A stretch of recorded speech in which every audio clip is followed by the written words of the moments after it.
Hello friends, welcome my YouTube channel again. তো অনেকদিন পর আপনাদের সাথে আসলাম নতুন একটা ভিডিও নিয়ে। তো আজকের ভিডিওতে আমরা কথা বলবো আন্ডার 20 এর মধ্যে সেরা 5টি ফোন নিয়ে।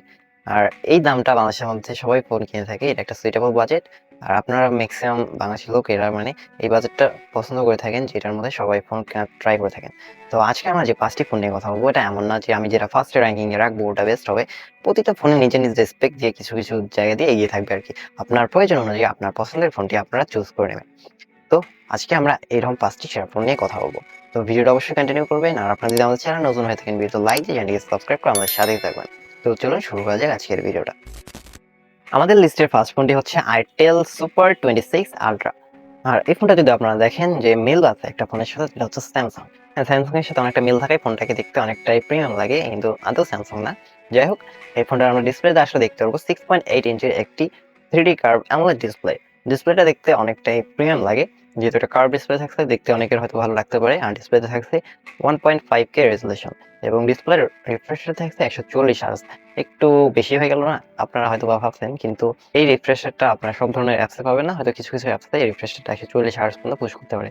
আর এই ফোনটার ডিসপ্লে প্রোটেক্টর জন্য থাকছে কর্নিং গরিলা 7 এর প্রোটেক্টর। ডিসপ্লেটার দিক দিয়ে এই ফোনটা অনেকটাই এগিয়ে থাকবে, কারণ এই ডিসপ্লেটা যেহেতু এই দামের মধ্যে অনেক ভালো কিছু অফার করতেছে। আর আপনি যখন কোনো মিডিয়া কনজিউম করবেন বা কোনো সোশ্যাল মিডিয়া ইউজ করবেন, তখন দেখতে পারবেন ডিসপ্লেটা যথেষ্ট পরিমাণ কালার প্রডিউস করছে, যেহেতু এর মধ্যে 1 বিলিয়ন কালার প্লাস সাপোর্ট করে। তো এবার কথা বলা যাক ক্যামেরা নিয়ে। ক্যামেরার মধ্যে থাকছে এখানে 50 মেগাপিক্সেল মেইন একটি শুটার এবং থাকছে অক্সিলারি লেন্স। এটা দিয়ে আপনি 2K 30 এফপিএস পর্যন্ত ভিডিও রেকর্ডিং করতে পারবেন। আর ফ্রন্টে থাকছে 32 মেগাপিক্সেল একটি সেলফি ক্যামেরা, যেটা দিয়ে আপনি 2K 30 এফপিএস পর্যন্ত ভিডিও রেকর্ডিং করতে পারবেন। আর ফোনটা যদি আমরা পারফরমেন্সের দিকে আসি, তখন দেখতে পাবেন এখানে একটি ইউনি T7330 একটি প্রসেসর দিয়ে দিচ্ছে, যেটা অনেকে হয়তো আপত্তি করতে পারেন, কিন্তু আমি বলতে চাই যে এটা আপনারা যারা গেমার আছেন তাদের জন্য তো না, যারা মনে করেন সাধারণ ইউজ করেন তাদের জন্য এই ফোনটা হতে পারে। কারণ এটার মধ্যে যে ব্যাটারি থাকছে, এটা থাকছে 6000 এমএএইচ এর একটি ব্যাটারি, যেটা দিয়ে আপনারা লং টাইম ফোনটাকে ইউজ করতে পারেন। তো দেখা যায় যারা সাধারণ ফোন ইউজ করে থাকেন বা সাধারণ ভিডিও দেখেন আর কি, তাদের জন্য এই ফোনটা সাজেস্টেড হবে আর কি। আর ব্যাটারি চার্জিং এর জন্য থাকছে 18 ওয়াটের একটি চার্জার। তো এটাও অনেকে ডিসঅ্যাপয়েন্ট হতে পারেন। 18 ওয়াটের চার্জারটা আমিও অতটা খুশি না।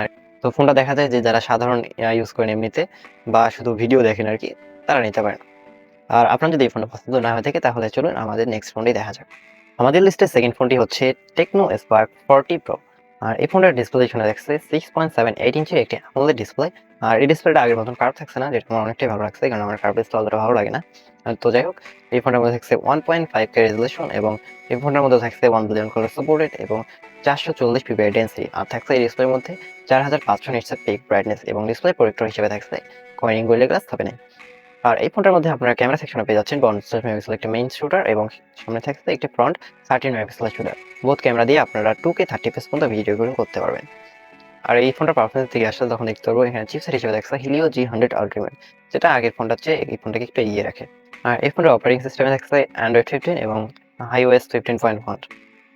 আর ফোনটার ব্যাটারি ব্যাকআপের কথা বলতে গেলে এখানে থাকছে 5200 এমএএইচ এর একটি ব্যাটারি এবং থাকছে এখানে 45 ওয়াটের একটি চার্জার। তার সাথে আপনি রিভার্স চার্জিং এর সুবিধা পেয়ে যাচ্ছেন।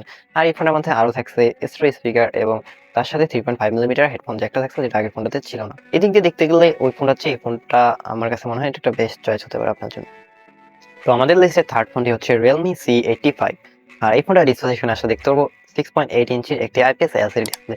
তো আইপিএস শুনে অনেকে হয়তো বা ডিসঅ্যাপয়েন্ট হয়েছেন, কিন্তু আমি মোটেও ডিসঅ্যাপয়েন্ট হইনি, কারণ আইপিএসটা থাকলে এটা সুবিধা কি, যারা কম বাজেটের মধ্যে ফোন কেনেন আর কি, তাদের এই গ্রিন লাইন হওয়ার মালিক হতে হবে না। তো এটা নিয়ে আপনারা নিজেকে একটু সান্ত্বনা দিতে পারেন।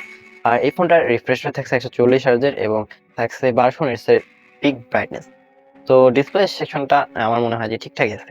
আর এই ফোনটার মধ্যে আমরা যদি ক্যামেরা সেকশন আসি, তখন দেখতে পারবো 15 মেগাপিক্সেল একটি মেইন সেন্সর আর 8 মেগাপিক্সেলের ফ্রন্টে থাকছে। আর এই ফোনটার মেইন ক্যামেরা দিয়ে আমরা সর্বোচ্চ 1080 তে 120 এফপিএস এ ভিডিও রেকর্ডিং করতে পারবো এবং ফ্রন্টটা দিয়ে পাচ্ছি 1080 তে 30 এফপিএস পর্যন্ত ভিডিও রেকর্ডিং করা। ক্যামেরাটা আহামরি তেমন কিছু না হলেও, আমরা যদি এবার চিপে আসি, তখন দেখতে পাবো চিপসেট হিসেবে থাকছে এখানে Dimensity 63006 ন্যানোমিটার একটি চিপসেট, যেটা কিনা এর কমতিগুলোকে একটু ভরাতে সাহায্য করে। আর এই ফোনটার এই যে চিপটা আছে, আমরা আগে যে ফোন দুইটার কথা বলছিলাম, ওটা হচ্ছে এটাকে একটু বেটার করে তোলে, আর গেমিংটা একটু আরো ভালো এক্সপিরিয়েন্স পাওয়া যায় আর কি। আর এই ফোনটা যদি আমরা ব্যাটারি সেকশনে আসি, তখন দেখতে পাবো একটা ম্যাসিভ ব্যাটারি। এখানে থাকছে 7000 এমএএইচ এর একটি ব্যাটারি। আর চার্জিং এর জন্য থাকছে 45 ওয়াটের একটি চার্জার আর রিভার্স চার্জিং এর সুবিধাও পেয়ে যাচ্ছেন এই ফোনটা দিয়ে। তো যেহেতু ব্যাটারি সেকশনটা থাকছে, আপনারা লং টাইম ইউজ করতে পারবেন অনায়াসে। আর এই ফোনটা আপনারা যারা কিনবেন, তারা আমি মনে করবো যে মূলত লো বাজেট গেমিং ফোন হিসেবে এই ফোনটাকে নিবেন। তো ক্যামেরাটাকে যদি আপনারা একটু সাইড করে রাখেন তখন দেখা যায় যে এই ফোনটা লং টাইম বা পারফরম্যান্সটার দিক দিয়ে দেখতে গেলে এটা আপনার জন্য একটা বেস্ট চয়েস হতে পারে। হচ্ছে Redmi 15।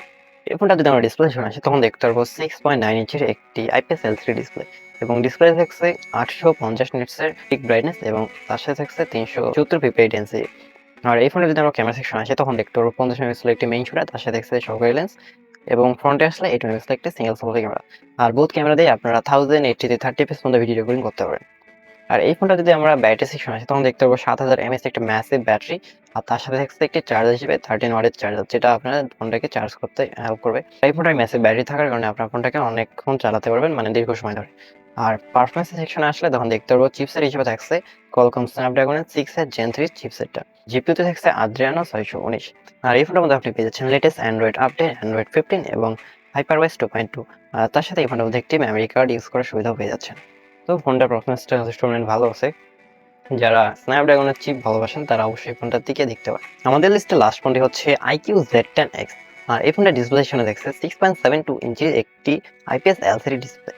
আর ফোনটার মধ্যে থাকছে 120,000 রিফ্রেশ রেট এবং 1050 নিটসের পিক ব্রাইটনেস। আর এই ফোনটার মধ্যে আপনি ক্যামেরা সেকশনে পেয়ে যাচ্ছেন 50 মেগাপিক্সেল মেইন শুটার এবং একটি অক্সিলারি লেন্স। আর ফ্রন্টে থাকছে 8 মেগাপিক্সেল একটি সেন্সর। আপনি মেইন শুটার দিয়ে পেয়ে যাচ্ছেন 4K তে ভিডিও রেকর্ডিং, সামনটা দিয়ে আপনি 1080 তে 30 fps পর্যন্ত ভিডিও রেকর্ডিং করতে পারবেন। ফোনটা যদি আমরা পারফরম্যান্স দিকে আসি তখন দেখতে পারবেন Dimensity 7300 চিপসেট ইউজ করা হয়েছে এবং জিপিইউ সেকশন থাকছে Mali G615। আর ফোনটার স্টোরেজ টাইপ থাকছে UFS 3.1। আর ফোনটার মধ্যে আপনি 2 বছরের অ্যান্ড্রয়েড আপডেট পেয়ে যাবেন এবং এই ফোনটার মধ্যে অ্যান্ড্রয়েড লেটেস্ট ভার্সন থাকছে এবং FuntaSOS 15 থাকছে। আর এই ফোনের মধ্যে আপনি স্টেরিও স্পিকারের সাপোর্টও পেয়ে যাচ্ছেন। আর এই ফোনটার মধ্যে আপনি ব্যাটারি সেকশনে পেয়ে যাচ্ছেন 6500 mAh এর একটি ব্যাটারি এবং চার্জিং এর জন্য পাচ্ছেন 40 ওয়াটের একটি চার্জার এবং রিভার্স চার্জিং এর সুবিধাও পেয়ে যাচ্ছেন। তো সব মিলিয়ে ফোনটা ঠিকই আছে, কিন্তু ফোনটার দামটা একটু 20,000 এর উপরে হয়ে যেতে পারে। তো আপনি এটাকে আনঅফিশিয়াল ভাবে নিলে কম দামের মধ্যে পেয়ে যাবেন।